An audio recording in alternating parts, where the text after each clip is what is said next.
E aí, tudo bem? Joia!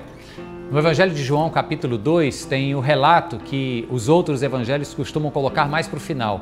É aquela parte do ministério de Jesus em que ele entra no Templo de Jerusalém, vê ali no pátio, logo de entrada, muitos vendedores de animais, trocadores de dinheiro, eram os cambistas da época, e ele se enche de ira e naquele momento ele vai com os pés nas mesas e chicote na mão e ele diz assim: vocês estão fazendo da casa de meu pai uma baderna. E ele cita o livro do profeta Isaías, capítulo 56, quando ele diz assim: a casa de meu pai será chamada casa de oração. Quero falar para você hoje sobre impedimentos.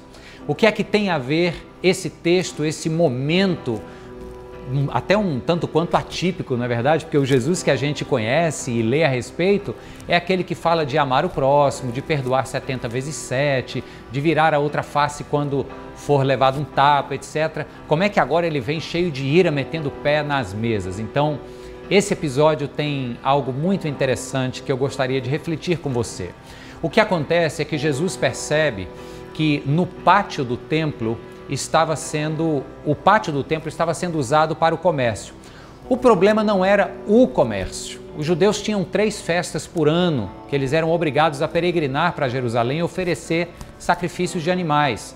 Não fazia sentido viajarem com animais nas costas ou puxando para chegar lá o animal está com algum defeito, com algum arranhão e o sacerdote não aceitar. Então o que eles faziam? E era uma prática muito comum. Viaja-se com o seu dinheiro próprio, chegando lá, troca-se o dinheiro na moeda corrente do templo, compra-se um animal já aprovado pelo sacerdote e oferece o sacrifício. A prática do comércio era absolutamente comum e não é isso que Jesus está condenando.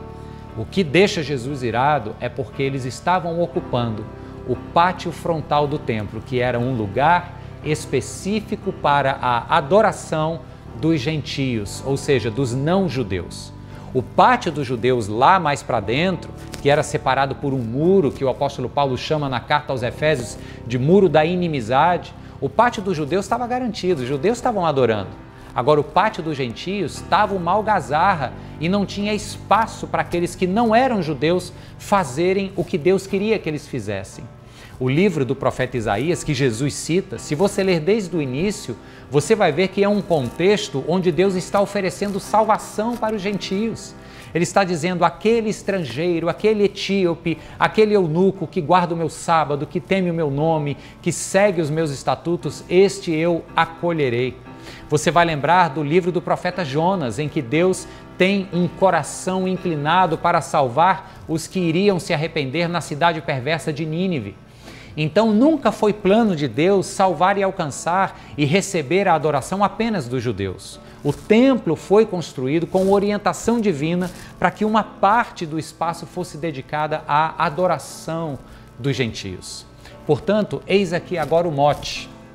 O que Jesus critica e se revolta contra não era o comércio, mas era o impedimento que os judeus estavam fazendo aos gentios de conhecerem o único Deus verdadeiro, de adorarem esse Deus. E isso para as nossas vidas faz muito sentido, porque, de semelhante modo, eu e você, por vezes, realizamos coisas que impedem o verdadeiro propósito de Deus de acontecer.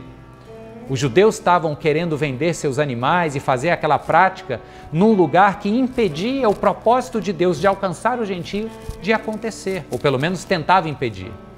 O que é que eu e você fazemos no nosso dia a dia que, de certa forma, estraga, atrasa, bloqueia ou, vamos pensar no termo que for, impede que as coisas que Deus tem para você aconteçam da maneira que precisam acontecer?